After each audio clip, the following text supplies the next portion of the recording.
La vie secrète des geekettes. Je sais pas, vous vous rappelez les cheveux d'ange aussi? C'est quoi les cheveux d'ange? Ah, c'est quelque chose de vraiment vintage. J'ai essayé de trouver ça sur Google, là. Mais c'est comme des glaçons dans les sapins, sauf que c'était vraiment comme de la genre de ouate. C'était vraiment magnifique. Mais je pense qu'on n'en a plus parce que ça a causé des fire hazards. Ah, ouais. Ça devait être en acrylique ou un affaire de même, puis dès que la chaleur pognait là-dedans, ça fond, puis ça... Fait que ça faisait vraiment... Ça enflammait la magie de Noël. Dangereux. Fait que j'ai commencé à enregistrer comme vous pouvez voir. Fait que... Est-ce que vous êtes prêtes? Certainement. Yes. Oui. Épisode. Pourquoi? Donc- Attends, qu'est-ce qui se passe là? Prête pourquoi? Comment? Prête pourquoi? Pour la mort du roi! Oh! Quel roi! Il y a comme... Parce que Mais c'est le passage dont, C'est dans le Roi Excuse, Lion, ça, Lulu. C'est juste avant la meilleure toune du Roi Lion. Ouais. Ah, ça va être le fun, là, cet épisode-là. C'est déjà le chaos, puis on a même pas commencé. Pourquoi on n'enregistre juste pas, puis... Ben, on Ça, enregistre. c'est parti. On fait une émission. C'est parti, mais je vais commencer par l'intro. Alors, bonjour et bienvenue à cet épisode de Noël de la vie secrète des geekettes. On est l'épisode... On est l'épisode 87. Oh, il y a des petits gifs sur notre Skype qui sort en ce moment puis qui me déconcentrent énormément. Alors, la vie secrète des geekettes, pour ceux qui ne savent pas c'est quoi, on est un podcast qui a lieu une fois par mois et puis, ou une balado-diffusion, là, selon où l'épisode est diffusé. Et puis, c'est ça, aujourd'hui, on est plusieurs geekettes. Absolument, on vous parle d'un produit de la culture populaire de notre choix, mais on jase aussi de... de Noël! De Noël, ben oui! Alors bonjour, mon nom c'est Fanny Grégoire, je vais être l'animatrice pour cet épisode de Noël. Et puis je vais commencer par vous présenter les geekettes. Je vais commencer par celle que je vois à ma droite, ma gauche, mon autre gauche dans Skype, c'est Eliane. Bonjour Eliane! Salut! Je suis à droite ou à gauche, là? Va falloir que tu te branches, là. Ben écoute, moi je suis plus une fille de gauche, fait que c'est pour ça, c'est plus à gauche. Joke politique. Tout le monde est à gauche. Pour Fanny. C'est ça, tout le monde. Alors Eliane, tu vas nous parler de quoi? Bien, aujourd'hui, je vais vous parler de la série Love on the Spectrum. Super, puis j'ai super hâte de t'en entendre parler parce que l'amour et l'as-tu Noël... Tu l'as-tu Oui, écouté? oui, je l'ai Ah, écouté. On va en Je fais reparler. partie de celle qui a poussé des petits cris lorsque j'ai dit que j'allais parler de ça. Oui, tout à fait. Yes! Alors, je vais continuer. On va y aller avec celle qui est l'animatrice habituellement, mais qu'aujourd'hui va prendre un petit break d'animation. Allô, Martine! Salut Fanny! Comment ça va? Ça va super bien. Hey, je me demandais comment ça va finalement, tes gencives. On n'a comme pas reparlé vraiment de ça. Oui, ben pour ceux qui ne savent pas, oui, c'est ça. J'ai fait ma deuxième greffe de gencive qui était tout le côté gauche de ma bouche, Fanny. Et oui, le gauche. Mais non, ça a super bien fonctionné. J'avais 90% de chance de succès, puis ça a bien été. Fait que là, je suis à l'étape où je peux manger normalement et je pourrai passer la soie dentaire à Noël. C'est-tu pas un beau cadeau de Noël, ça? Oh, ben, wow! Et passons maintenant au nouveau classique, les gencives de Noël. Écoute, tu vas pouvoir continuer à passer la soie dentaire comme moi, je le fais si souvent, une fois par mois. Hein? Absolument, c'est notre moyenne. Ah, ben non, moi, je le fais à tous les soirs. C'est bien, écoute, tu augmentes la moyenne au bâton de la plupart des gens. Et puis, je pense que ce serait une bonne résolution de passer plus souvent la soie dentaire, guys. Hein? Donc, hey! Mais Martine! Excusez, je suis un peu funny à ce soir. Martine, tu vas nous parler de quoi aujourd'hui aux geekettes? Ben, certainement pas de mes gencives. Je pensais vous parler du jeu vidéo Rainbow Billy The Curse of the Leviathan. Super, merci. Et puis, je vais continuer avec Chantal. Allô? Allô, ça a l'air que tu étais vraiment motivée à venir enregistrer ce soir. Ben, je vous ai fait déplacer la date. Fait que là, moi, j'étais bien contente que vous le mettiez après ma mi-session. Je suis super contente d'être ici, enfin. J'ai pu rencontrer Jenny, là, que je fais juste y parler par Messenger. Ben oui, c'est vrai. Puis je continue avec... attends, Chantal, de quoi tu vas nous parler ce soir? Je vous parle d'un board game party que vous allez pouvoir ne pas jouer durant vos pas de party durant Noël. Mais Wouh, wouh, wouh, wouh! c'est ça. C'est bon. Petite note aux auditeurs, on enregistre aujourd'hui le 20 décembre, mais c'est ça, on a eu les restrictions aujourd'hui qui fait qu'on n'aura pas vraiment de Noël. Party! Point. Ben écoute, on va en prendre en note pour le prochain Noël, c'est tout. Ça va vite une année quand même. Yes! Puis il y a Jenny, allô? Salut! Comment ça va? Ça va pas pire. Malgré les mauvaises nouvelles, Ouais, on ouais. reste focus. Oui, on focus sur la magie de Noël encore une fois ce soir. Mais plus sérieusement, comment t'avais trouvé ta première apparition, Geekette? Stressante, mais ô combien gratifiante. Bon, super! Je suis vraiment contente d'entendre ça. Puis aujourd'hui, tu vas nous parler de quoi? Aujourd'hui, je vais vous faire une brève histoire parce que j'ai fait un très gros résumé de la longue histoire des blocs Lego. Super! Hey, ça doit être... écoute, je sais que je t'ai fortement suggéré je t'ai encouragé à faire cette chronique-là. Alors, j'ai vraiment hâte de l'entendre. Pas de pression. Je suis juste super curieuse. Et puis, on va en entendre un petit peu plus tard. Merci. On va comprendre toute ma passion pour cette petite brique qui sert à tellement de choses. J'ai hâte d'en savoir plus. Et puis, allô Lulu! Allô? Alors, Lulu qui est dans un... Oui, ça va bien. Lui qui est dans un super décor de Noël avec... Dans mon une manoir? robe? Ouais, ton manoir, bien sûr. Rien d'autre. Puis, c'est une robe que tu portes en ce moment? Non, c'est un Oversize Tee de Ellie et Mac, la compagnie qui fait des patrons. Sauf que j'ai taillé 2 tailles trop grands pour moi. Fait qu'en gros, j'ai l'air d'avoir un pyjama. Mais je compte le mettre dans la rue. Hein, je m'en fous. Fait que c'est ça. Très bien. Ben, j'approuve ce choix. Puis pour ceux qui ne voient pas, il y a comme des petits bonhommes de neige. C'est vraiment Des cute. petits bonhommes de neige, c'est vraiment cute. Oui. Alors, on va continuer ça avec les nouvelles des geekettes.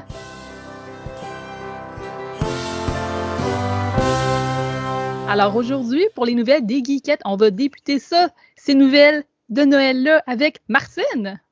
Ouais, ben je sais pas si on peut appeler ça une nouvelle de Noël, mais il était temps, enfin, en 2022, les femmes seront dans le jeu NHL 2022 de EA Sport. Oui, enfin!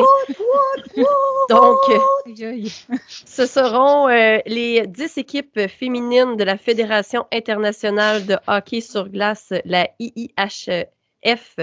Donc, ben c'est ça. Puis évidemment, on a quelques Québécoises bonnes joueuses de hockey qui seront dans ce jeu, dont Marie-Philippe Poulain. C'est tout. C'est vraiment bref comme nouvelle. C'est les femmes enfin dans NHL 2022. Y a-t-il des gens dans l'équipe, des geekettes dans l'équipe qui écoutent le hockey? J'allais dire, est-ce que c'est la première fois qu'on parle de sport au Geekette? Je pense que, à part le e-sport, je pense que oui. Ben oui, mais je parle d'un jeu vidéo, là, je parle pas de hockey. Ben écoute, c'est correct, Martine. Merci pour cette nouvelle. C'est à peu près temps là, qu'il y ait des filles dans les jeux vidéo. Il me semble que oui, tout à fait. Puis en plus, ils gagnent plein de médailles aux Olympiques là, au Canada. Donc, oui, il est temps. Oui, puis en plus de ce que je lis dans l'article que j'ai lu, écoute, je vous fais une relecture.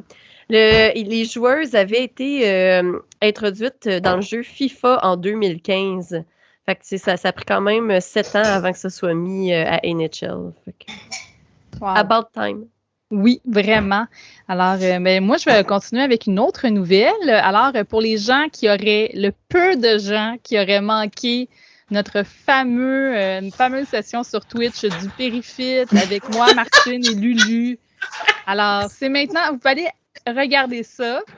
Post en direct, là, c'est diffusé là, sur notre chaîne YouTube. Si vous voulez aller voir ça, rire un bon coup. On entend Stéphane qu'on dit. Donc, c'est ça. Écoutez, allez écouter ça. C'est quand même un peu rigolo. Puis, on apprend beaucoup de choses sur le périfit et la santé des femmes en général. On parle de plein de choses. Donc, allez voir ça. Allez vous abonner en même temps sur notre chaîne YouTube. Quand même, on sort tous les épisodes là-dessus des geekettes aussi, si jamais vous préférez YouTube. Puis des fois, on fait dès qu'on a un petit spécial, on avait fait la vidéo du Festipod aussi là-dessus. On les avait mis, on nous voit en visuel, là. Donc, voilà, vous pouvez aller voir ça sur notre chaîne YouTube, Vie de Geekette, sur YouTube. Et puis, écoutez, j'ai une petite plug rapide, là.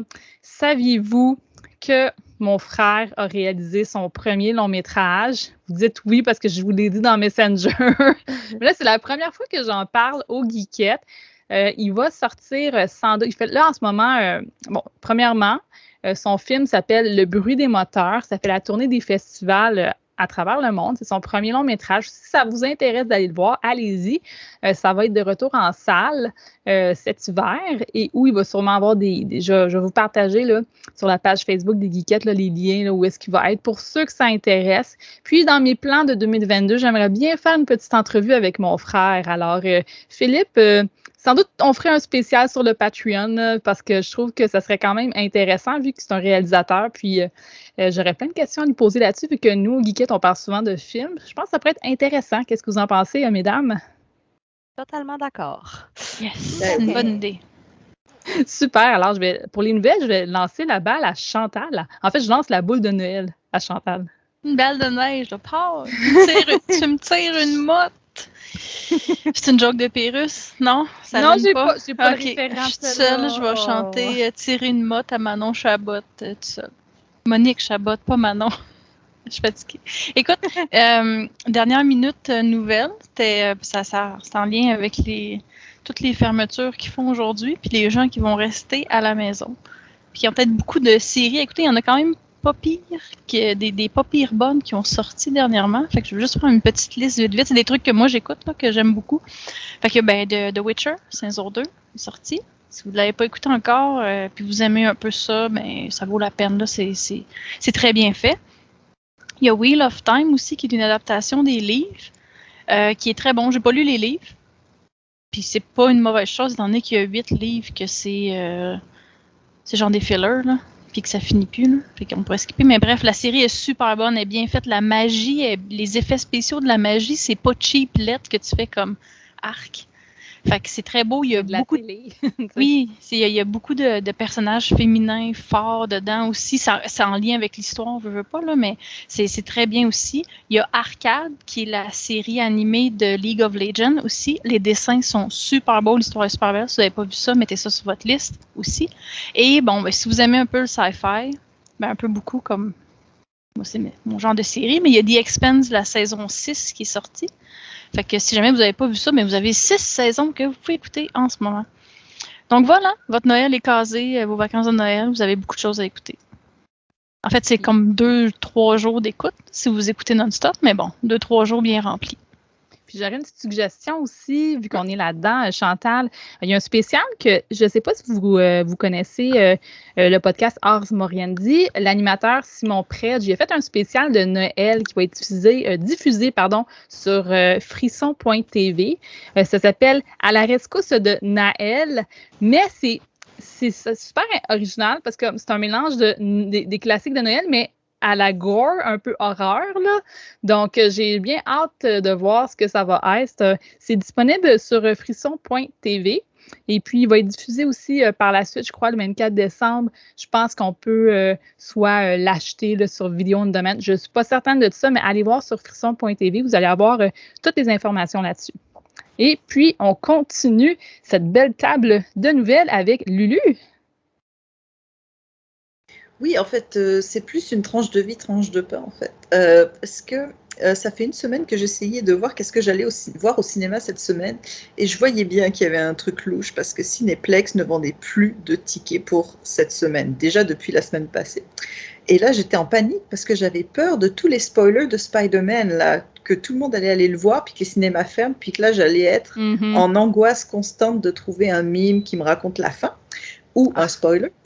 Donc là, j'ai décidé vendredi après-midi, sur mes heures de travail, comme une criminelle, d'aller au cinéma. Alors là, je suis spoiler-proof.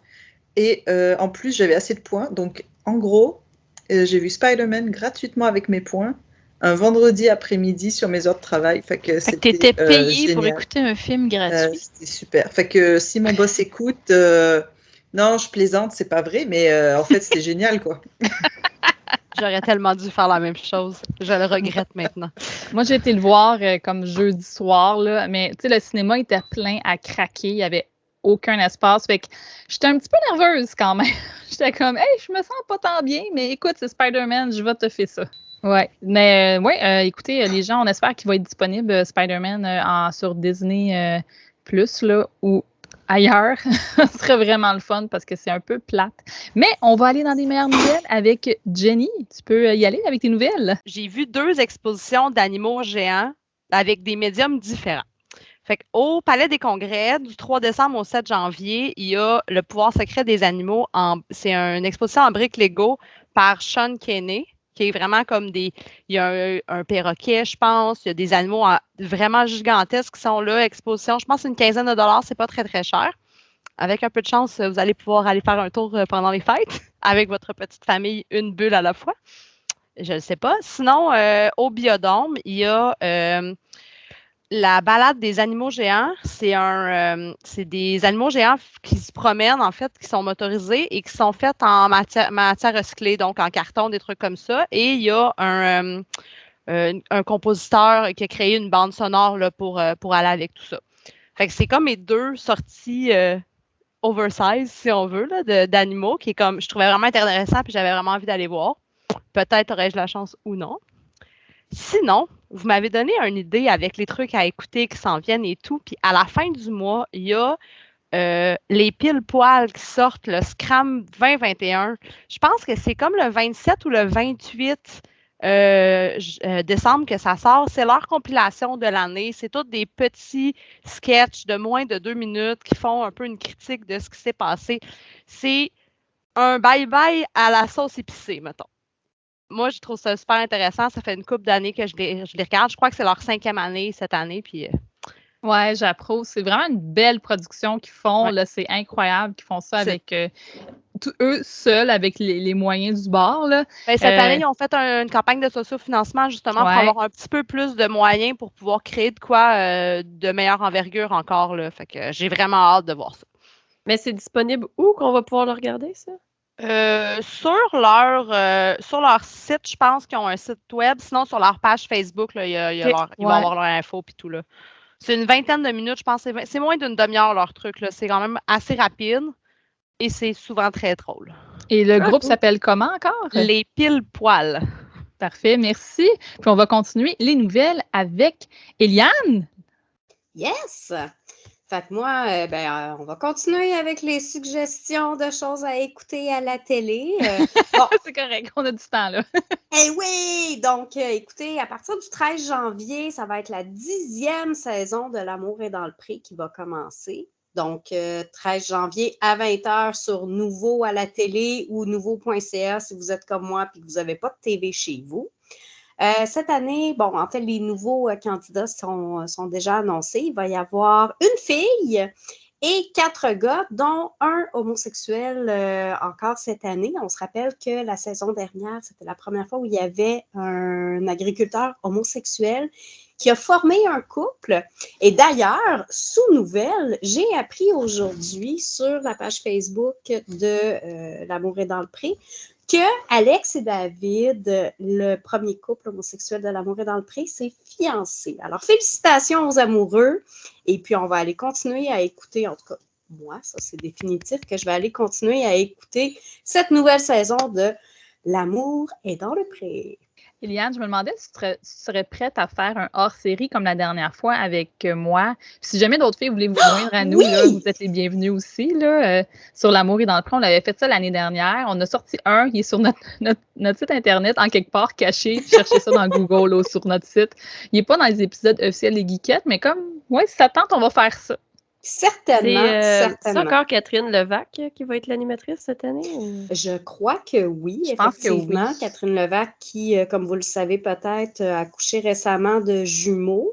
Oh my God! Et puis, mais là, je pense que lorsque les émissions ont été tournées, elle était juste très, très, très enceinte. Et ça aussi, ça va être quand même un peu rafraîchissant. Ben, on se rappelle aussi, je pense que Marie-Ève Janvier, l'ancienne animatrice, était enceinte aussi à un moment donné dans une des saisons. Mais je pense que sa grossesse était moins avancée. Donc là, ça se peut qu'on se trouve devant une very pregnant Catherine Levac au cours de ses émissions. Je pensais que tu allais Alors... dire Veillé. Ton very. Non. Mais voyons, Eliane. C'est tombé Je vous de crash. jure que je n'ai pas pris de lait de poule cette année. C'est fini ce temps-là. Oui, c'est vrai. Personne n'a de lait de poule à date parce que depuis le drame du lait de poule de v'là 2 ans à peu près. Allez voir dans les archives des geekettes, là, c'était pas buvable cette affaire-là. Il y a juste Fanny qui s'est sacrifiée puis qui l'avait bu au complet pendant Ouais. que toutes les autres, on l'avait laissé tomber. Avec On une l'avait face de snobé. pas super, c'est correct. C'est bon, ben merci les filles. On va continuer avec les chroniques. La librairie Z aime la bande dessinée et ils sont fiers de vous présenter cet épisode de La vie secrète des geekettes. Que vous recherchiez de la bande dessinée américaine, européenne ou québécoise, la librairie Z possède de tout pour satisfaire vos envies de lecture diversifiées. Librairie Z, située au 3420 rue Ontario-Est. Visitez leur site web librairiez.com. Alors, Martine, tu vas nous parler du jeu Rainbow Billy, The Curse of the Léviathan. Ben oui, toi, parce qu'on a besoin d'arc-en-ciel aujourd'hui et c'est un jeu tout en couleur. C'est développé par le studio indépendant montréalais Manovoid. Je pense que c'est dans l'épisode d'octobre que je vous disais que le jeu sortait puis j'avais bien hâte de l'essayer. Donc justement, c'est sorti le 5 octobre dernier et c'est publié par Skybound Games. C'est disponible sur Steam, Switch, PS4, Xbox One. Évidemment, j'y ai joué sur Switch et on parle à peu près d'une $30 pour le jeu. Donc, l'histoire de ça, c'est alors que Billy et ses amis font la fête, ils réveillent le terrible Léviathan, un dragon noir et blanc qui, pour se venger qu'on l'ait dérangé, retire toutes les couleurs du monde. Donc, avec ses amis Rodrigo, la canne à pêche, et Friendship, le bateau, oui, Friendship, le bateau, Billy se promènera d'une île à l'autre pour redonner la couleur au monde. J'ai pas compris la blague. Est-ce que tu peux la reprendre, s'il te plaît? Friendship, le bateau. Donc, c'est un jeu d'aventure 2.5D qui mélange platforming, puzzle et RPG. Donc, sur chacune des îles, on se promène, c'est vraiment minuscule comme île. C'est là qu'il va y avoir, puis tu sais, du platforming, on peut le mettre entre guillemets, là. Je veux dire, même si tu n'as jamais joué à un jeu vidéo de ta vie, tu es capable de sauter, là, puis de te rendre aux bons endroits. Puis des mini-puzzles. Puis après ça, le but, c'est d'aller trouver les animaux qui sont noirs et blancs sur l'île pour engager un combat, pour que ces animaux noirs et blancs-là, ben, tu en fais tes amis en les recolorant, parce que dans le fond, ils sont juste méchants parce qu'ils ont perdu leur couleur. Fait que ça, c'est comme le côté le plus RPG du jeu. Comment les combats se déroulent? Je sais pas si vous aviez joué à Undertale, qui était sorti en 2015 par Toby Fox. C'est un jeu qui avait fait 100% toute seule. Là. Mais les combats, en fait, c'est avec le dialogue. Donc, tu parles avec l'ennemi, puis tu peux écouter aussi pour avoir comme des petits hints de comment l'amadouer. Puis au fur et à mesure, si tu fais le bon dialogue, ça va montrer avec quelle couleur tu dois l'attaquer pour le recolorer. Puis là, quand c'est à ton tour, tu vas avoir les attaques, c'est des mini-games. Fait que c'est soit d'appuyer sur le bon bouton au bon moment, ou il va y avoir une barre un peu à la pogne. Fait que c'est plein de petits mini-jeux comme ça. Puis si tu réussis ton mini-jeu, ça l'envoie les couleurs à l'ennemi. Et si c'est une couleur qu'il possède, eh bien, tu as réussi ton attaque. Donc, comme je vous disais, une fois que tu l'as combattu, il devient ton ami. Chaque animal a 3 couleurs différentes d'attaque. Donc, au début, ils sont niveau 1, donc ils n'ont qu'une seule couleur avec laquelle ils peuvent attaquer. Niveau 2, 2 couleurs, mais là, il y a une habileté de plus qui s'ajoute à ton personnage, comme dévoiler une couleur de l'ennemi, restaurer ton moral, plus fort si tu le mets toute seule sur ton board. Puis, rendu au niveau 3, ben là, c'est que 3 couleurs d'attaque. Pour augmenter de niveau, ben, c'est comme les petits Tamagotchi. Il faut que tu les nourris de bonbons ou de cadeaux. Fait qu'en fait, comment tu trouves ces bonbons et ces cadeaux-là? C'est surtout, tu vas à la pêche entre les îles, puis là, tu vas attraper des bonbons que tu pourras aller donner à tes amis. C'est drôle, Martine, j'ai entendu, quand tu as dit Tamagotchi, j'ai entendu Tomagotchi, puis je me suis comme imaginé un gars qui s'appelle Thomas, en tout cas, fait que je sais pas, je trouvais ça rigolo, je vais juste partager ça, mais tu peux continuer ta chronique un petit peu plus sérieuse que ce que je viens de dire. Puis, ben, c'est ça, les dialogues, c'est vraiment, tu sais, c'est super, super positif. Tu sais, Billy, tout ce qu'elle veut, c'est se faire des amis, que tout le monde s'aime. Fait que, tu sais, c'est un peu drôle comme combat parce que c'est comme, ah, pourquoi tu n'as pas confiance en toi? C'est bien de s'entraider les uns les autres. Fait que, tu sais, c'est vraiment toujours comme des textes comme ça, là. C'est basé sur l'amitié, le respect, la joie. Puis, ce qui est intéressant aussi, c'est que c'est vraiment inclusif. Il n'y a aucun genre. Fait que, tu sais, c'est toujours, tu sais, ami.i.e. Tu décides toi-même si c'est un gars, une fille. Fait que c'est vraiment non-genré. Fait que ça, c'est intéressant à ce niveau-là. C'est vraiment un jeu très, très facile. Comme, tu sais, les choix dans le combat, je veux dire, tu sais, c'est soit quasiment tu le menaces ou t'es gentil, puis le but, c'est d'être gentil, là. Fait que c'est quand même simple. Les mini-games aussi sont faciles. Même que, tu sais, après, comme, je sais pas, 5-10 minutes, je me suis mis au niveau difficile parce que j'étais comme, OK, là, je peux pas jouer à ça, c'est trop simple. Mais une fois que je l'ai mis à difficile, je me suis quand même vraiment laissé prendre au jeu, là.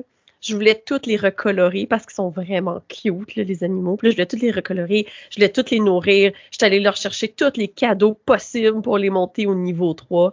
Puis je voulais réussir, je voulais redonner les couleurs au monde. Fait que je pense que tu te laisses vraiment emporter dans cette histoire-là qui est juste comme un rayon de bonheur et de soleil. Puis comme je vous disais, pourquoi j'attendais beaucoup ce jeu-là aussi, c'est que j'aimais le look qui ressemble à des cartoons là, du début de la télévision. C'est vraiment beau. Ça l'accroche l'œil. Fait que c'est évidemment accessible à tous. Tu sais, je vous dirais, dès qu'un enfant sait lire, il peut jouer à ce jeu-là, mais il y a beaucoup de textes, étant donné que les combats, c'est dans le discours. Fait que c'est sûr que s'il ne sait pas lire, je le conseillerais pas à l'enfant. Fait que c'est pas un grand jeu, mais c'est rafraîchissant. C'était encensé par la critique. Justement, c'est simple, c'est positif. Ça donne le sourire. Il y a quelques bugs de collision puis de la lenteur de loading. Au niveau de la lenteur de loading, c'est peut-être parce que j'y ai joué sur Switch, peut-être que sur Steam, c'est un peu plus performant. Puis les bugs de collision, c'est vraiment des bugs très mineurs qui n'empêchent pas d'avancer dans le jeu. Puis je suis pas mal certaine qu'ils vont sortir un fixe pour ça, là, parce que c'est des correctifs quand même relativement simples. Donc, c'est ça. Si vous voulez vous laisser... Moi, je me suis vraiment laissé prendre au jeu. Au début, je suis comme, c'est un peu facile, je suis déçue, mais finalement, j'ai tout fait. J'ai une petite question. Je me demandais, c'est-tu pour comme. J'ai peut-être manqué ça au début de ta chronique, là, mais est-ce que c'est pour les enfants le jeu plus que les adultes? Ben, je me suis posé la question en y jouant, puis, tu sais, d'un autre côté, je dirais que quand même, oui, au niveau de la facilité puis des dialogues, mais d'un autre côté, c'est tellement de texte pour un enfant que je suis pas certain qu'il va avoir envie de lire autant. Peut-être un enfant qui lit beaucoup de textes, peut-être une dizaine d'années, là, des fois 10-11 ans, là, je dirais plus, là. En tout cas, qu'est-ce que tu en penses? Ben oui, je dirais, oui, ça a de l'allure, 10-11 ans, ou n'importe quel adulte c'est ça. qui a envie de juste prendre un jeu vidéo vraiment relaxant. Ouais. Ça ressemble beaucoup à Cuphead aussi, tu trouves, comme le style des grands yeux, là, pour mettre un petit peu une idée du visuel, là. Oui, puis je veux pas faire de divulgacheur, mais dans le générique de fin, on comprend toute l'histoire derrière Rainbow Billy, puis j'ai apprécié la petite histoire qu'il y a là derrière. C'est touchant. Eliane, tu avais une question aussi? En fait, j'en ai deux questions. Premièrement, je voulais savoir, est-ce que tu as retrouvé ton cœur d'enfant justement en jouant à ce jeu-là? Oui, je suis prête à dire oui, j'avais envie d'aller colorier tous les dessins noirs et blancs de ce monde. Mais tu sais, tantôt, quand t'expliquais aussi là, que les textes, puis tout ça, c'était genre sur l'amitié, tout ça, est-ce que tu trouves que c'est bien fait ou tu trouvais que c'était un peu gna-gna-gna? Ça dépendait des bouts de l'histoire. Il y avait des bouts que c'était bien fait, puis il y avait quand même un petit côté humoristique. Mais tu sais, des fois, si je jouais un peu trop longtemps, des fois, je trouvais ça un petit peu gna. Mais à Ok. petite dose, tu sais, c'était cute, là. OK. Puis en temps de là, présentement, là, sur une échelle de 1 à 10 avec notre Noël plate, là, tu recommandes ça à combien là, de 1 à 10 là, pour tout le monde, pour qu'on puisse avoir de la couleur dans nos cœurs et qu'on chante comme Alex Nevsky? Ben, je dirais que vraiment, on a besoin de ce monde positif-là cette semaine. Donc, je vais y aller avec un 9 parce que c'est quand même pas un jeu parfait, mais je pense qu'on a besoin de cette couleur-là. Puis, tu sais, autant qu'au début, j'étais comme, ah, tu sais, je sais pas si c'est vraiment pour moi, parce que d'habitude, j'aime les jeux plus difficiles. Autant qu'après ça, j'étais plus capable d'arrêter, tu sais. Fait que je me suis vraiment laissée embarquer là-dedans. Super. Ben, écoutez, est-ce qu'il y a quelqu'un d'autre qui a des questions par rapport au jeu? Non, parfait. Écoutez, Martine, est-ce que tu peux juste répéter sur quelle plateforme c'est disponible ce jeu-là? Oui, bien sûr, c'est disponible sur Steam, Switch, PS4, Xbox One. Et Donc, puis, ça- un peu partout. Ça s'appelle Rainbow Billy, c'est ça? Oui, The Curse of the Leviathan. Ouh, merci beaucoup. Ça fait plaisir! Qui d'autre que numérique.ca pourrait bien réaliser votre site Web? 2 décennies de développement et de création devraient suffire à vous convaincre. Quel que soit le secteur d'activité ou le budget, notre motivation est la même, celle d'innover et de dénicher le concept qui vous propulsera vers le succès. Pour les budgets plus modestes, nous offrons des sites Web à partir de 750 $. Pour la réalisation d'un projet plus ambitieux ou pour le développement d'applications Web, nos professionnels vous guideront dans votre démarche. Pour en connaître davantage sur nos services, visitez le numérique.ca ou communiquez avec nous au 418-335-0804. Jenny, toi, tu vas nous parler de l'histoire de Lego. Mais avant que tu commences à nous parler de ça, je vais vous parler de mon histoire de Lego. Saviez-vous que Lego fait un calendrier de l'Avent? Je ne le savais pas. Je n'ai pas d'enfant, alors je n'ai pas de... Moi, mes calendriers de l'Avent sont de chocolat. Mais ma sœur a acheté ça pour sa petite. Et elle nous a partagé que pour la journée du, je pense que c'était pour aujourd'hui, 20 décembre, je trouve que c'est tout à fait à propos. Qu'est-ce qu'elle a déballé? C'était une petite pelle et un petit caca de chien en Lego. Oui, oui, oui. Oh, l'humour, là. Wow, c'est magnifique. C'est wow, ouais. Alors, sur ça, je te passe la crotte gelée. Écoute, je suis même pas certaine que ma chronique va dépasser cette histoire. Mais je vais quand même m'essayer. Bon. Je suis sûre que tu vas être capable. Dans le fond, moi, j'ai eu l'idée de ce sujet-là parce qu'on essayait thématique Noël. Noël, pour moi, c'est les souvenirs d'enfance. C'est l'époque où les escaliers en tapis devenaient des maisons de Barbie, que je fabriquais des robes avec des vieux draps. Je fabrique encore du linge avec des draps, mais en tout cas, ça, c'est une autre histoire. C'est aussi à cette époque-là que mon amour pour les briques Lego, dans le fond, est né. À cette époque-là, dans le fond, moi, ce que je faisais principalement, c'était des maisons de Polly Pocket et de figurines de Pokémon. Ça, c'était magique. On pouvait faire... La meilleure utilisation de Lego, là, en fait. Là. Absolument. Puis là, les limites, il n'y avait pas de limite, là. Les possibilités étaient infinies. Je me souviens aussi d'une époque où je devais avoir à peu près début vingtaine, puis mon cousin, qu'on a 12 ans de différence, à Noël, reçoit des Legos. Puis je suis comme, est-ce que tu as besoin d'un coup de main, un petit peu niaiseuse, là, qui a l'air de rien? C'est moi qui les ai toutes finies, ces Legos. J'étais très contente. J'adore ça. Le concept de construire quelque chose avec des petites affaires qui ont l'air de rien. Mais bon, fait que dans cette ambiance-là, j'ai décidé de me retaper, de réécouter l'épisode des Legos de Toys That Made Us sur Netflix.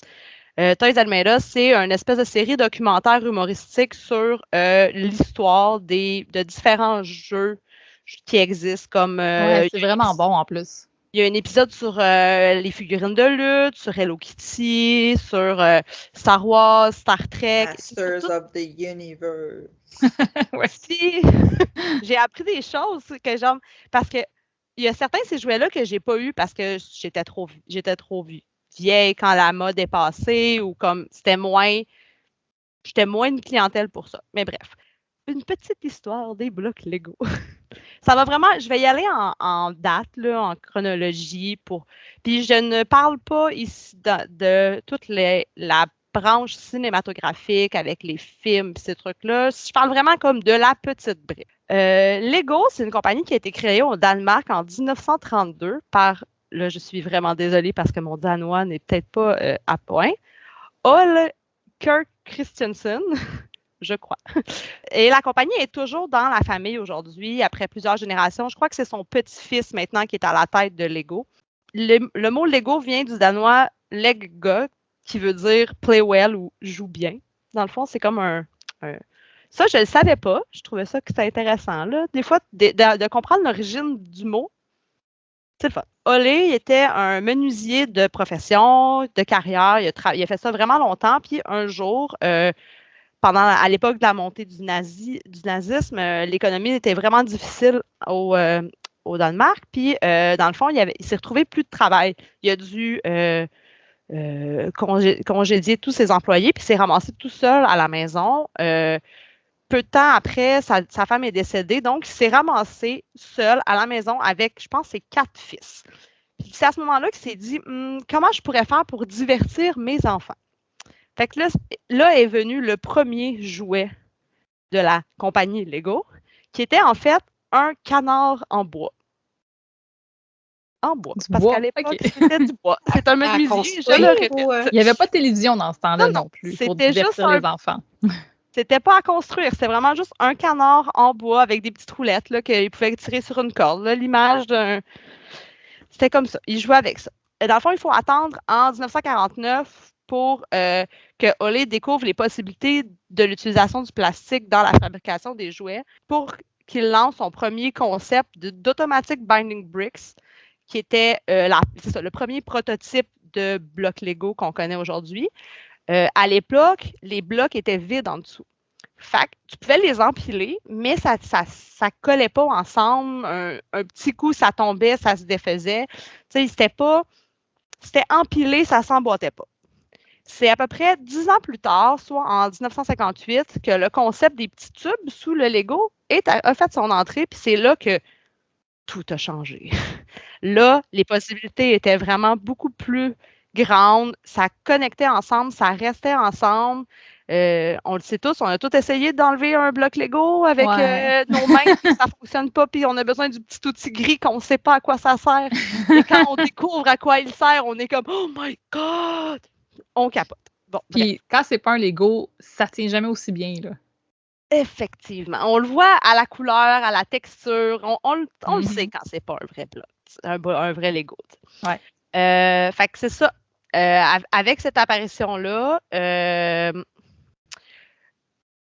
c'est pas ça ma phrase. Ce qui est impressionnant, en fait, avec cette technologie-là, c'est que c'est encore la même qui est utilisée aujourd'hui. Fait qu'on pourrait avoir des blocs Lego de l'époque, qui ont une soixantaine d'années, qui fit encore avec ceux-là qu'on achète aujourd'hui dans les magasins. Je trouve que, preuve de concept, les ingénieurs là-dessus ont bien... Bravo. Sais-tu si c'était les mêmes couleurs, par contre, à l'époque? Ou si c'était genre tout brun? C'était pas brun parce que, dans le fond, là, je sors un peu de ce que j'ai noté, mais c'est correct, merci.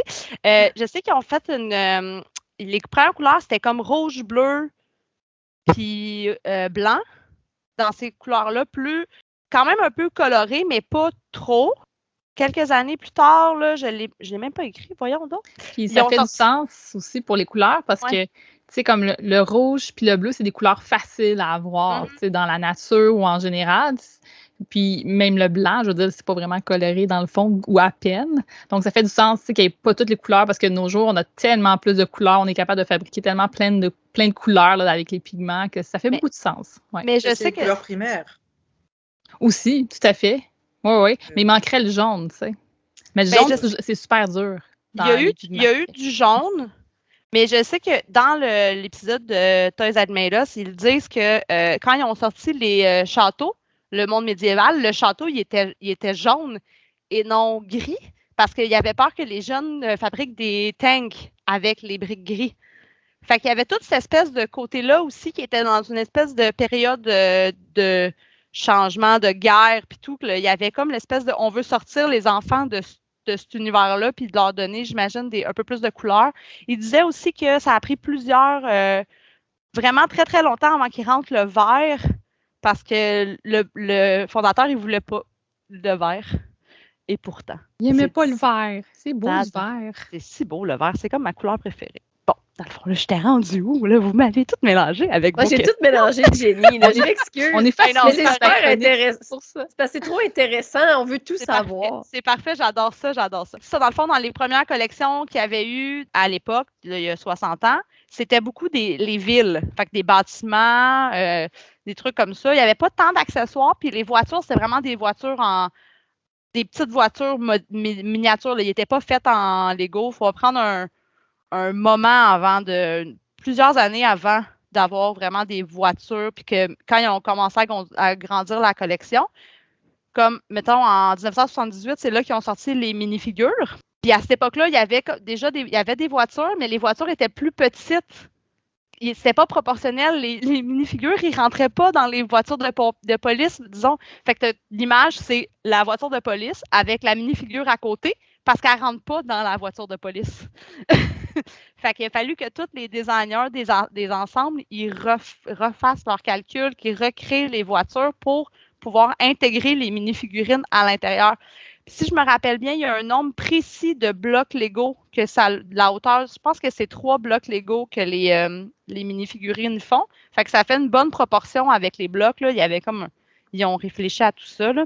Depuis les débuts des années 80, plusieurs séries se sont succédées avec ou sans succès. Là. Il y a des séries qui ont un peu sorti du moule typique de Lego, qui ont moyennement fonctionné. Des fois, ça a fonctionné, mais c'est ça. Les exemples typiques, c'est médiéval, avec le pont-levis, les petits casques sur les minifigures, ou encore les vaisseaux spatials avec la base de contrôle.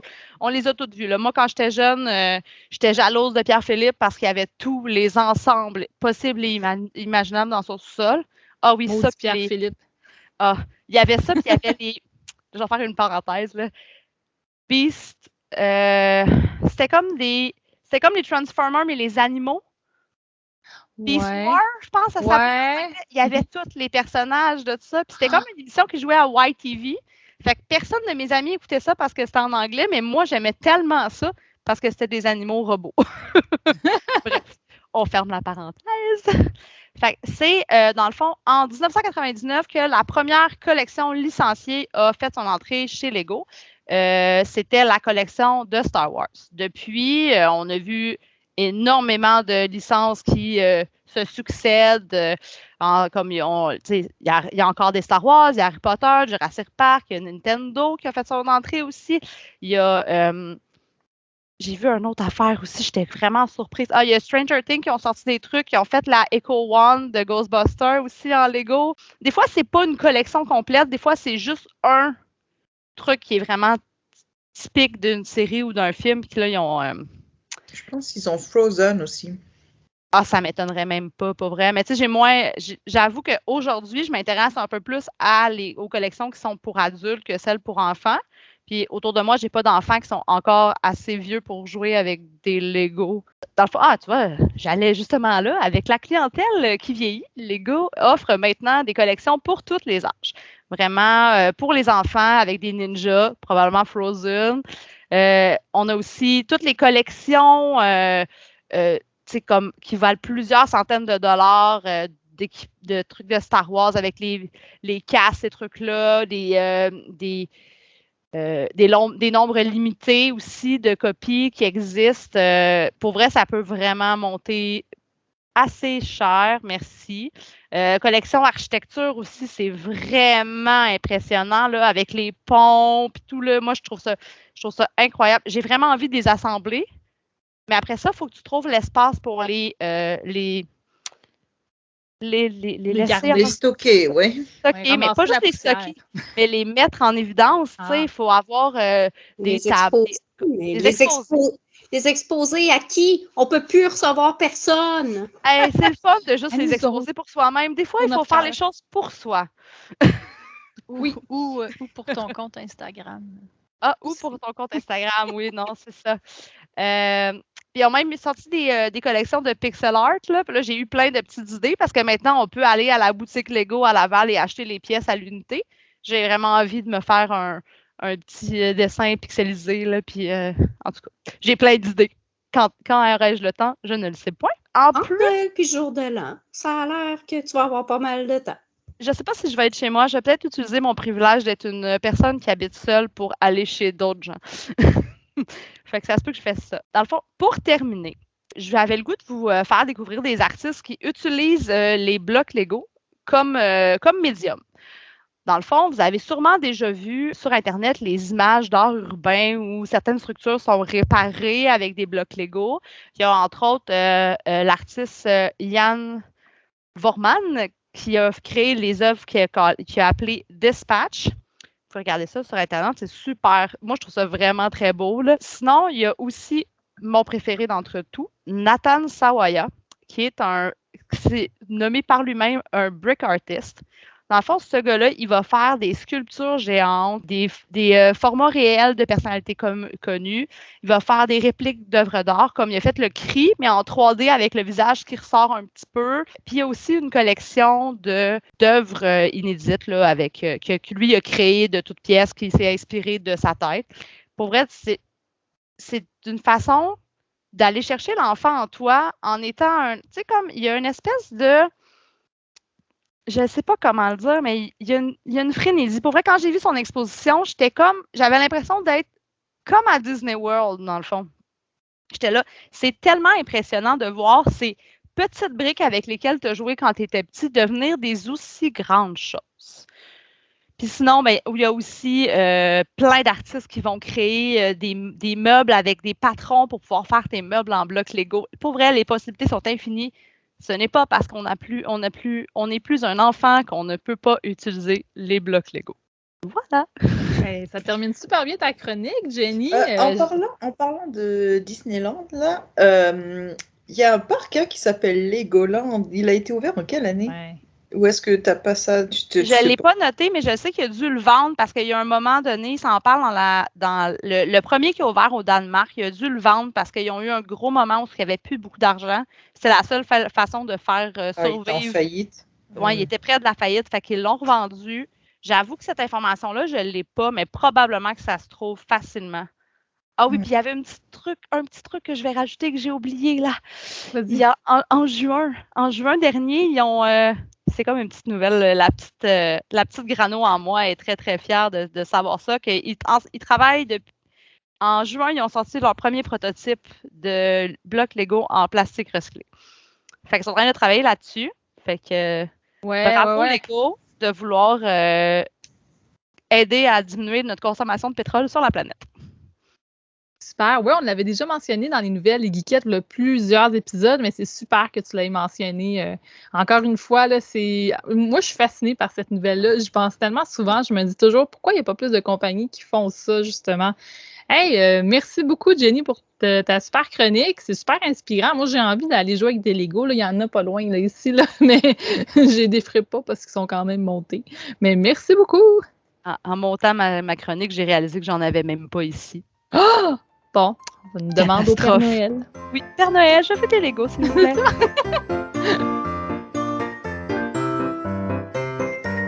Allô, Chantal.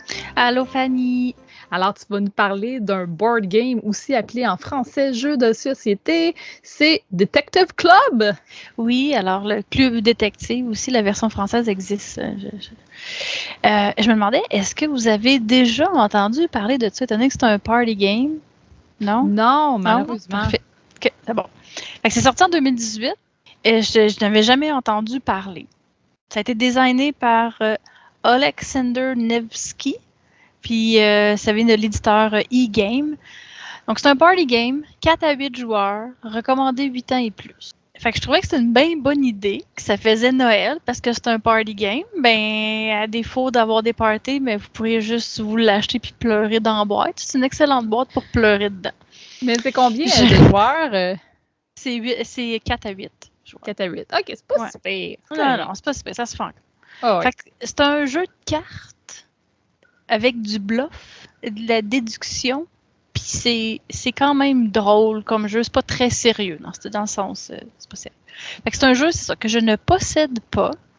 J'ai joué à ça dans ma famille genre en novembre. C'est mon neveu qui l'a apporté. Puis là, on a décidé de jouer. Mon neveu qui est genre dans la vingtaine. Là. Il y avait une coupe de board game. On l'a amené. Il a amené ça. On a décidé de jouer. Puis je connaissais pas ça avant. Mais on a eu pas mal de plaisir. Ça m'a surpris. Je m'attendais vraiment pas. J'ai fait, on va faire une game. J'étais comme, whatever. Je connais pas le board game. Puis mes attentes étaient très, très basses. Finalement, on a eu bien du plaisir. Fait que c'est ça. Les règles sont super simples, c'est facile à setup, c'est rapide, les tours sont rapides. C'est très adapté à ceux qui n'ont pas le niveau d'attention requis pour les board games réguliers. Et là, je sortis mon exemple, François, le mari de Martine. Fait que je commence à me dire que je devrais me faire une échelle François. Genre, où est-ce qu'on se situe sur l'échelle François? Fait que c'est un jeu que François aimerait beaucoup parce que c'est rapide, ça demande, tu n'as pas besoin de vraiment d'attention, là, tu fais juste t'emporter dans le jeu. En gros, le jeu, c'est comme 168 cartes d'évidence qu'ils appellent, que c'est vraiment ça qui est le cœur du jeu. Il y a d'autres affaires, genre des petites loupes qui te servent à voter. Tu as des petits calepins qui sont quand même aussi importants, puis sinon, tu as des jetons pour les points. Là. Mais le gros du jeu, c'est vraiment les petites cartes. Je vais vous donner un exemple pour une partie à 8, comment que ça se déroulerait. Donc, chacun des joueurs reçoit 6 cartes. Puis là, il y a des dessins ces cartes. Si je me rappelle de mon cours d'art du cégep qui date de vraiment longtemps, c'est genre du surréalisme, mais ça se peut que je dise n'importe quoi.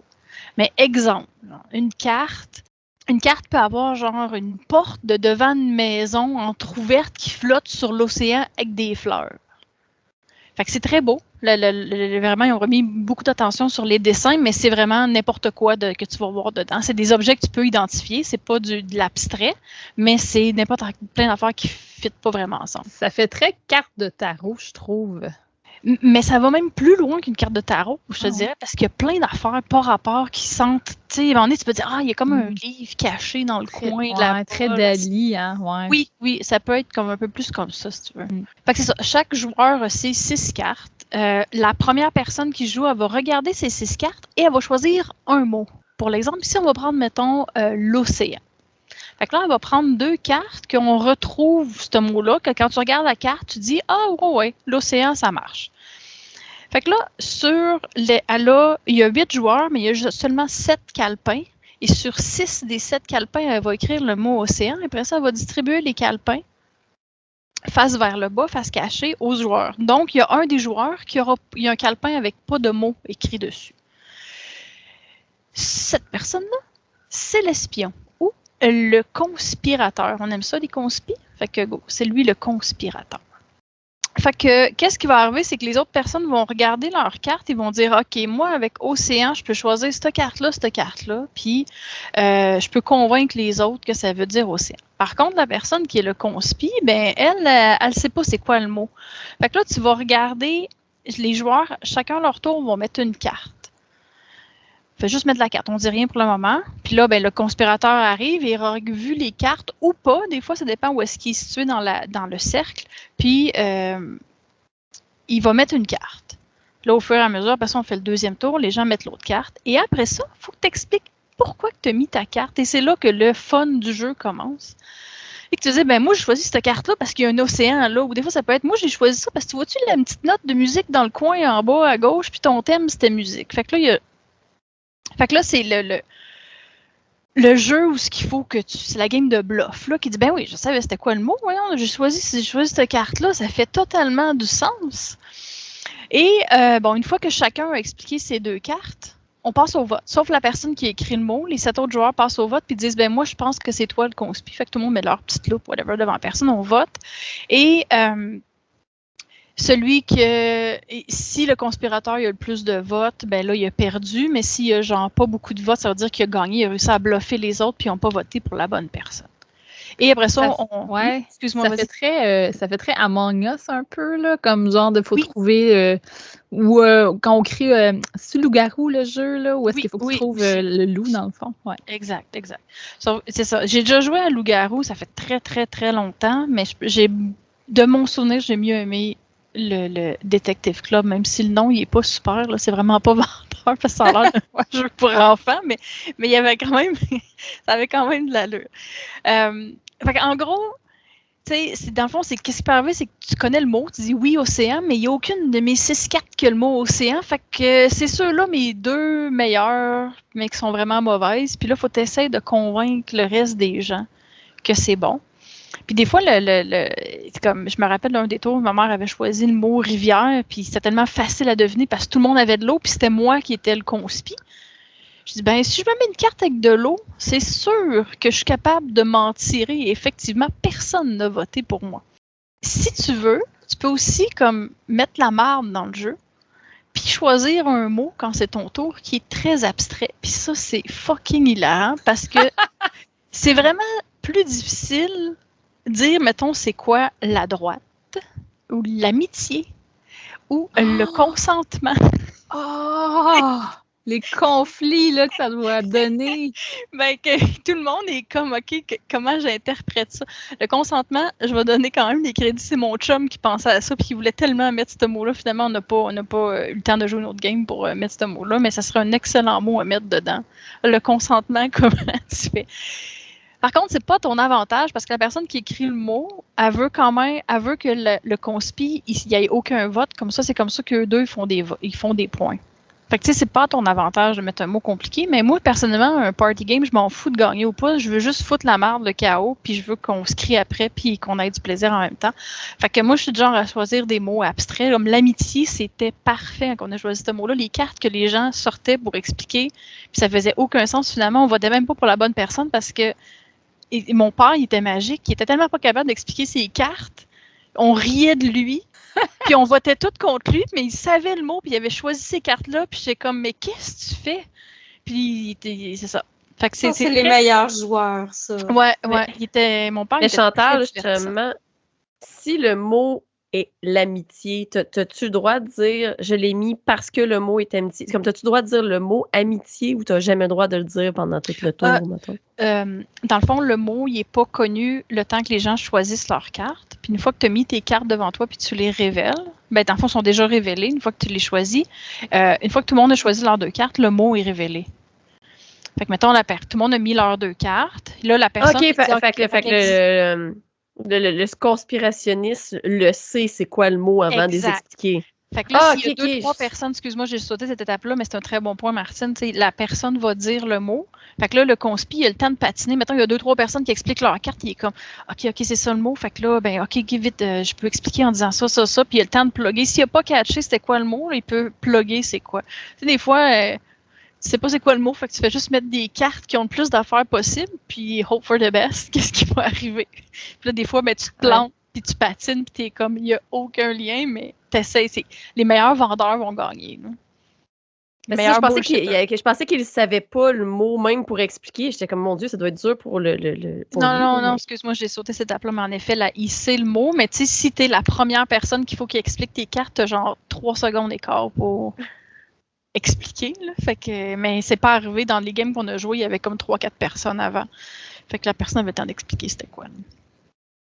Fait que bref, écoute, je l'ai vu en stock. J'étais bien contente parce que d'habitude, quand je cherche les board games que je présente, je les trouve jamais nulle part parce qu'on les a eu de Kickstarter ou on les a achetés en ligne loin. Là, mais je l'ai vu à 35$ canadiens au Valet de cœur pour la version française et il était en stock. Fait que regardez à votre magasin de jeux local si ça vous intéresse, vous allez peut-être le trouver. Ça fait quand même longtemps qu'il est là, fait peut-être qu'il y a une couple de copies en stock. Fait que bref, ça a été une super belle surprise. On a vraiment eu beaucoup de plaisir. On a joué pendant près 1h30 une game. Nous, c'est un peu plus long parce qu'on fait juste parler puis se crier après. Si vous êtes des gens un petit peu plus efficaces, peut-être que la game va durer. C'est supposé durer 45 minutes, mais nous, c'est un petit peu plus long. Puis on était 8 aussi. Mais en gros, les dessins sont vraiment beaux. Là. Ils sont vraiment forcés. C'est le corps du jeu, c'est le centre du jeu, c'est les cartes. Ils sont vraiment forcés. Les dessins sont beaux, c'est le fun à regarder. Puis il y en a quand même 168. Fait qu'il y a quand même une certaine diversité. Là. Parce qu'à chaque tour, tu complètes ta main. Dans le fond, tu as tes 4 cartes, tu en as déposé 2, tu en repêches 2. Fait que les dessins, ils roulent. Là. Fait que c'est ça. C'était ma belle chronique de Party Game du temps des fêtes qui n'aura pas lieu.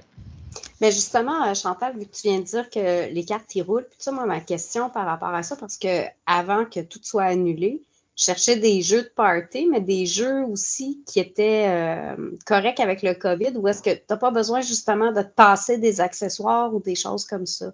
Est-ce que ce jeu-là, il rentre dans cette catégorie-là où les gens se passent les cartes, puis, mettons, pendant ta main game qui a duré 1h30, t'as pas assez de cartes pour pouvoir faire ça, fait que tu retrouves des anciennes cartes des jeux auparavant ou t'en aurais assez? Les cartes en tant que telles, on a fini par rebrasser vers la fin parce qu'on était 8.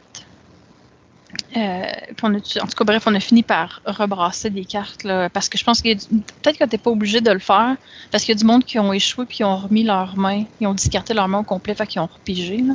Mais peut-être que t'aurais pas à retoucher les mêmes cartes une autre fois. Par contre, c'est des petits calepins. Les petits calepins, c'est le problème. Parce qu'il faut qu'ils soient tous égaux. Parce qu'il ne faut pas que tu sois capable d'identifier celui qui a pas de mots dessus. Fait qu'ils ont comme un petit calepin que tu te repasses, mais qu'à chaque tour, tout le monde taponne. Là. Fait que c'est moins COVID. Tu pourrais avoir 8 crayons, là, ça serait correct. Chacun a leur petite loupe, chacun a leur carte, mais les calepins, ça serait vraiment un problème. Fait que peut-être qu'il pourrait avoir une app, si tout le monde a leur sel, tu es quand même capable de trouver puis d'envoyer le mot à comme 6 des 7 personnes. Il y aurait peut-être une façon de faire de quoi que ce soit pas COVID. OK. Ben, en tout cas, ça a l'air super intéressant comme jeu. J'ai bien hâte de jouer à ça.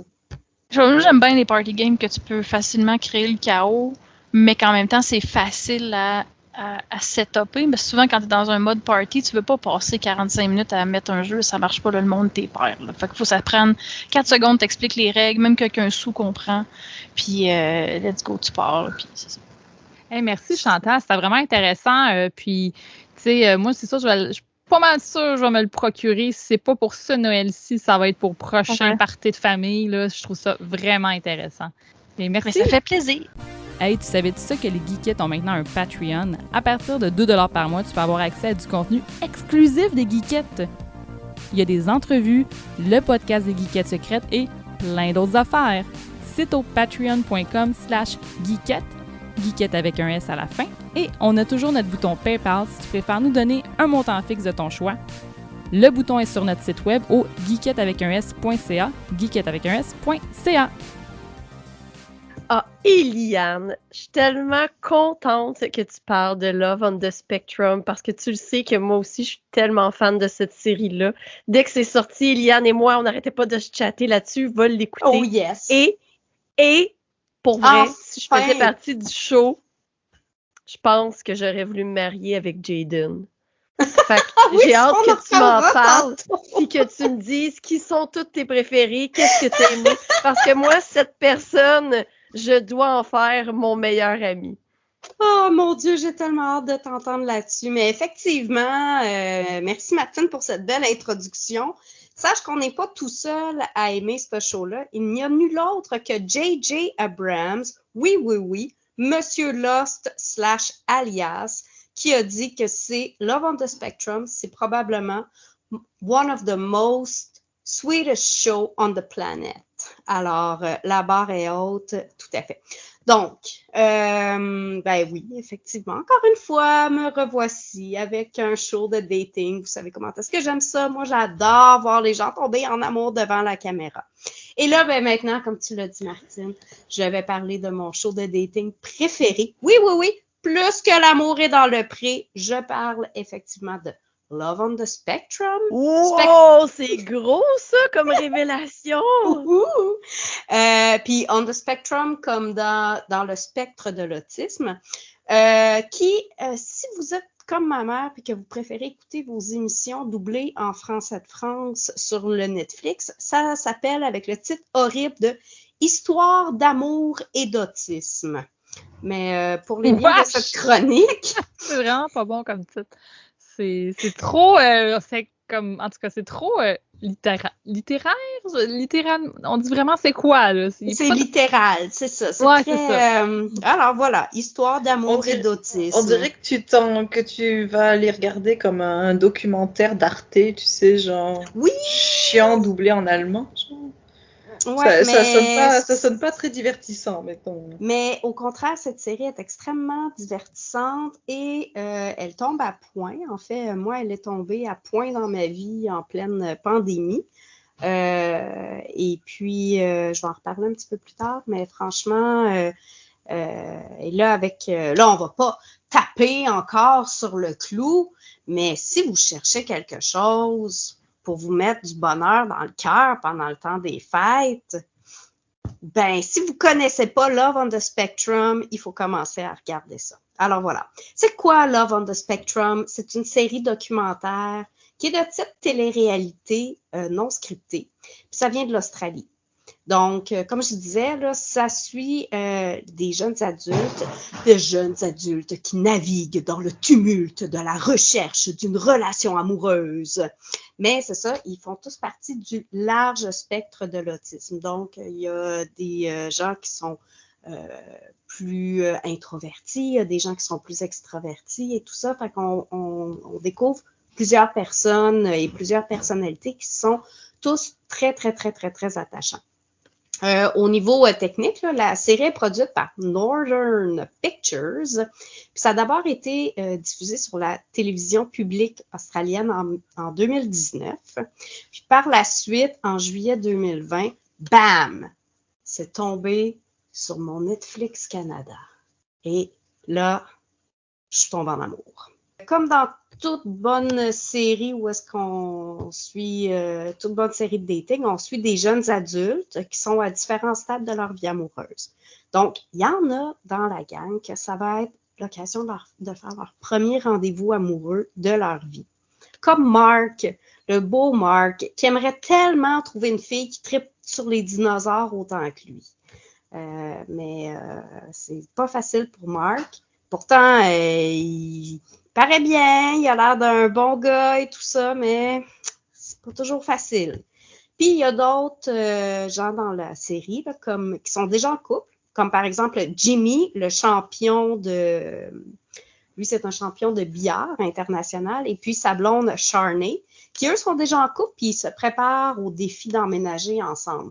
Un défi qui est déjà dur pour beaucoup de couples, alors imaginez quand les deux personnes sont dans le spectre de l'autisme et que les parents sont comme « je sais pas trop comment ça va se passer », de laisser aller ton enfant comme ça, aller vivre sa vie.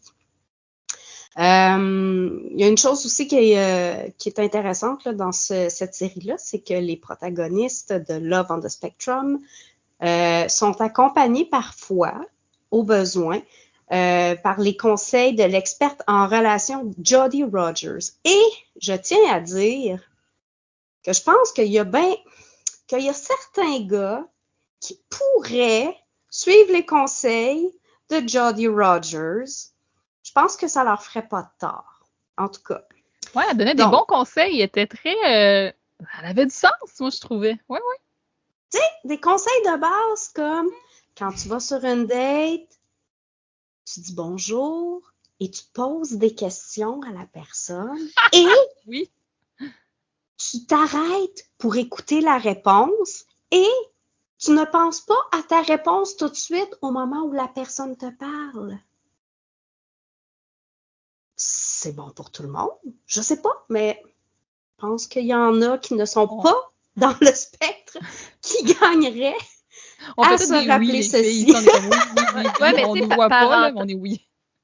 Mais parenthèse, des conseils de Judy, par contre, on s'entend, comme tu dis, ils sont pas tous à la même place sur le spectre non plus. Fait que c'est sûr que il y en a pour certains qui a dit des choses vraiment évidentes pour monsieur, madame, tout le monde, mais c'est que pour eux, c'est des grandes révélations. Puis c'est justement, ces conseils sont très adaptés à la personne aussi, là, puis elle le fait avec brio. Là, oui, avec beaucoup de délicatesse, beaucoup d'empathie. Puis en fait, tout le show, là je digresse un peu de ce que j'avais noté, là, mais tout le show, c'est vraiment ça. C'est très délicat, c'est très empathique.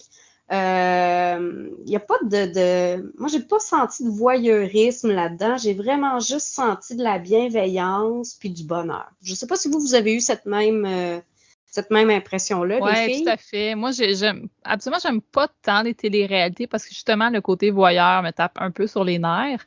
Donc ça, ce genre de série-là, un peu comme L'amour est dans le pré, on est plus dans la bienveillance, exactement. Puis dans l'authenticité.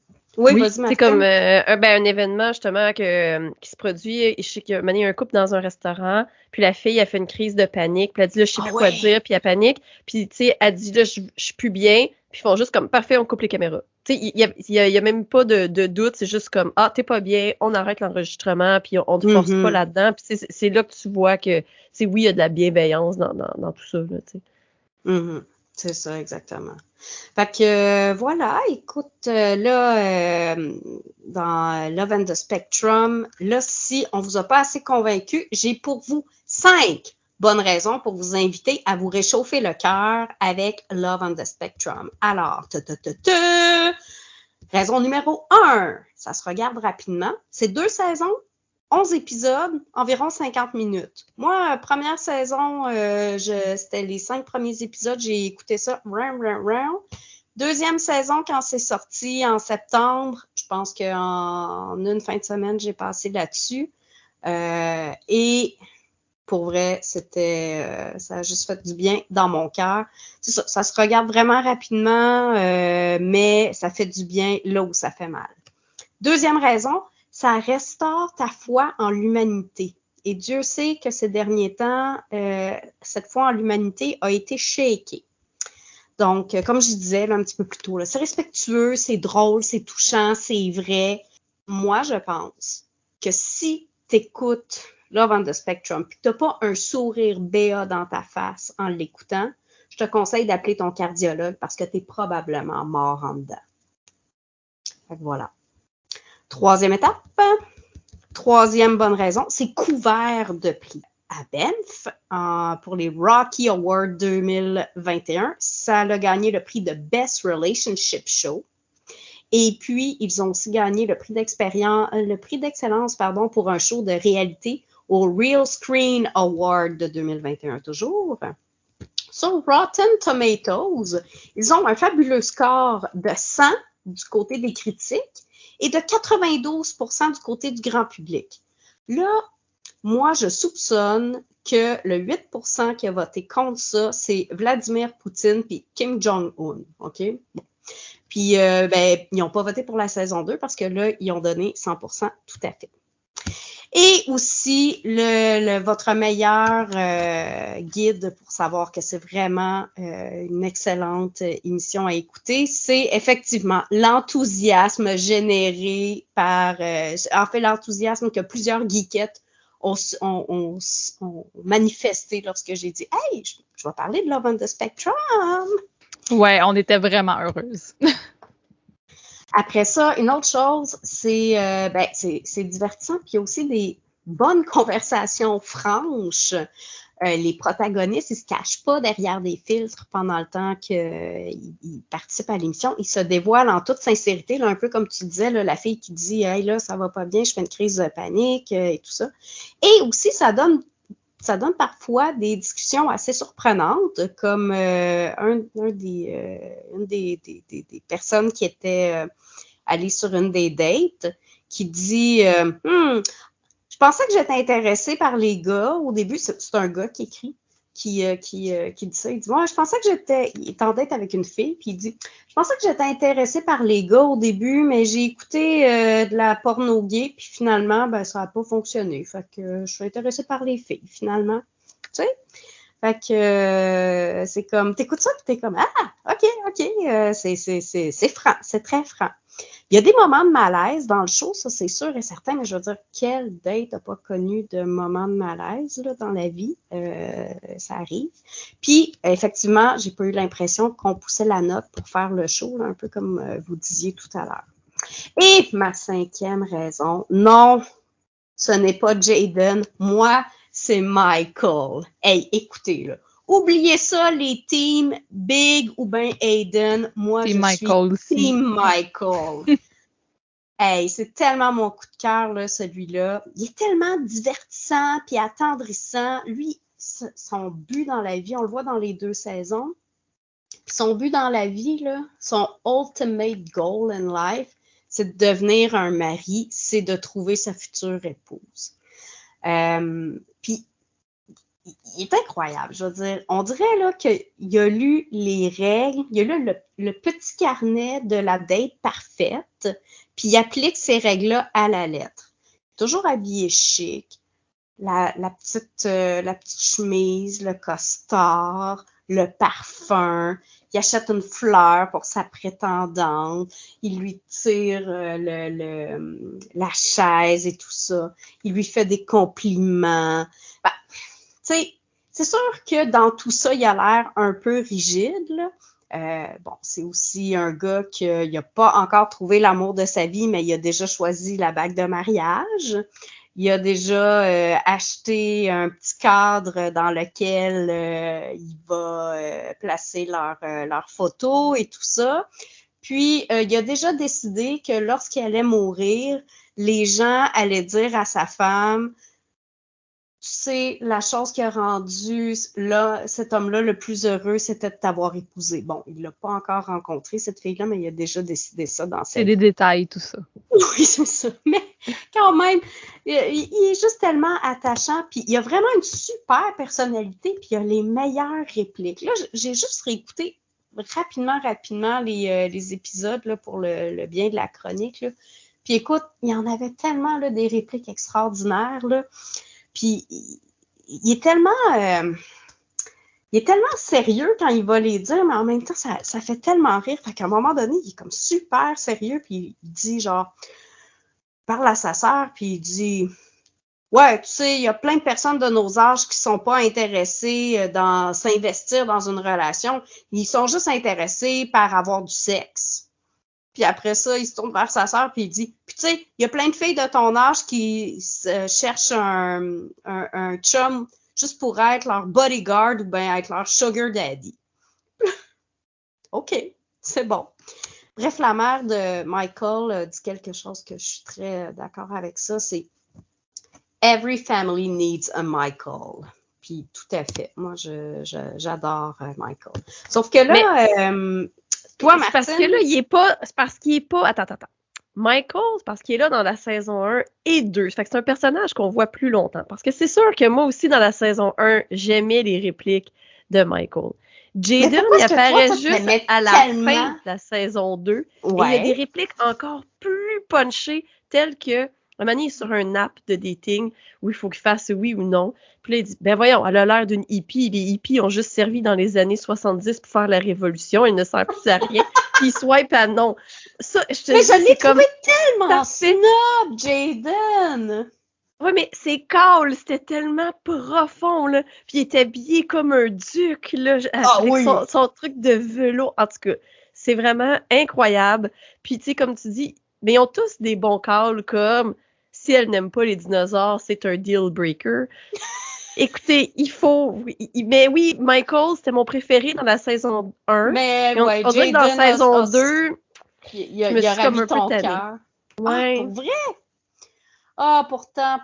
Ben, tu vois, justement, Michael, à un moment donné, je veux pas gâcher les choses, mais tu sais, en même temps, oui... il a suivi toutes les règles de la petite date, mais en même temps, même si... Tabarouette, moi, je trouvais ça cool qu'à un moment donné, il se rendait compte que ça fonctionnait pas avec une fille, puis là, il prend la peine de l'appeler pour mettre fin à la relation au lieu de juste laisser dériver et espérer que la fille comprenne le message ou quelque chose comme ça, tu sais. Bravo, Michael, bravo, tu sais, je veux dire. Il y a beaucoup d'honnêteté. Ben, tu sais, je pense de la part de tous les participants, tu sais, s'ils ont bien quelque chose en commun, c'est que, tu sais, justement, ils mentent pas. Tu sais, ils disent la vérité. Puis, mon Dieu, ça a l'air tellement plus simple, le dating, quand t'es sur le spectre. Parce que, tu sais, ils finissent la date, puis c'est juste comme, ben, tu m'as pas plu. Puis il n'y a pas de choix, là. C'est comme, tu m'as pas plu. Ah, ben, moi, je pense, tu me plaisais, mais je comprends. Soyons amis, se donne un hug, c'est fini, tu sais. C'est ça. C'est ce qui est intéressant, c'est de l'honnêteté comme simple. Qu'on voit plus, là. Écoute, c'est comme le contraire à 100% de tout ce qui se passe sur les occupations doubles de ce monde, là. Ah, je suis là pour rencontrer l'amour. Ben non. T'es là pour booster ton Instagram, c'est tout. Fait que Eliane, donc c'est Love on the Spectrum sur Netflix, dans le fond, qu'on peut écouter ça. Oui, tout à fait, les 2 saisons. Pour le temps des fêtes, ne boudez pas votre plaisir. Prenez une bonne dose de bons sentiments dans votre petit cœur. C'est pas mal moins calorique que le ragoût de pâte de grand-maman, mais ça va vous laisser le cœur aussi rassasié. Alors, ça termine cet épisode de La vie secrète des geekettes de Noël. Wouh! Yeah! Ben, merci les Là. filles. Merci Lulu d'avoir été là, d'avoir écouté avec moi aussi. Merci les filles, Eliane, Martine, Chantal, Jenny. Merci beaucoup d'avoir participé à cet épisode. Alors, je vais recommencer ça. La vie secrète des geekettes, on nous retrouve où? Ben, tout d'abord sur notre site web, geekette.ca. On a aussi une page Facebook, un Instagram et on a aussi on a un Twitch maintenant. On est rendu là-dessus sur Twitch. Puis, ben c'est ça, on a un Patreon aussi, si vous voulez nous encourager à continuer à faire la vie secrète des geekettes. On publie plein de petites choses secrètes sur notre Patreon, comme le peut-être geekette secrète qu'on va enregistrer là. Mm-hmm. Donc, ça termine cet épisode. Alors, les filles, on dit au revoir, joyeux Noël, joyeuses fêtes, Happy Hanouka, je sais pas si c'est comme ça qu'on le dit, mais peu importe votre spiritualité. Joyeux Festivus! Joyeux Festivus, c'est-tu dans Harry Potter? Ça sonne comme Harry Potter. Non, c'est dans Seinfeld. OK. J'avais pas le référent, j'ai jamais écouté Seinfeld. Pareil. C'est ça, même affaire, Harry Potter, Seinfeld. Faites-moi un fanart de ça, s'il vous plaît. Donc voilà, hey, merci, puis on dit bye bye à tout le monde! Bonne fête! Salut! Joyeuses fêtes! Bye!